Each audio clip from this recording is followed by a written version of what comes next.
Yon, good morning mga bossing. Mayroon na tayong first booking ngayong araw ng Wednesday.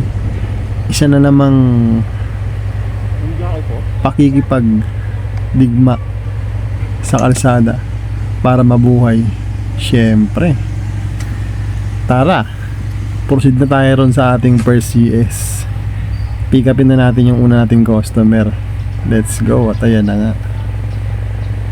At ayaw na naman dyan mag-shower cup dahil malapit lang naman daw. At ayan. Sige ma'am, kung ayaw mag-shower cup, ikaw ang bahala.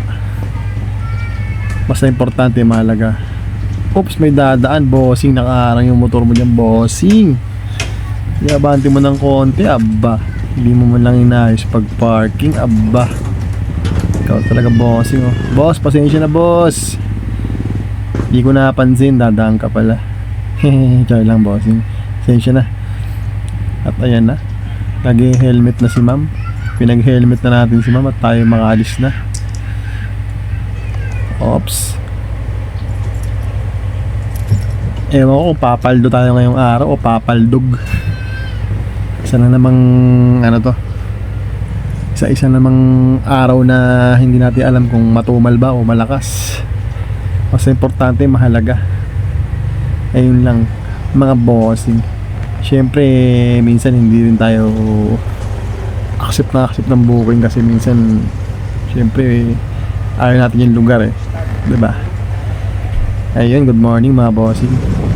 Tatambay sa gilid. At eto, malapit na si ma'am sa kanyang drop off location.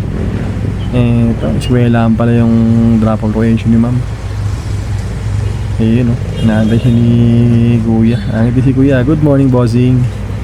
At eto na, bumaba na si ma'am.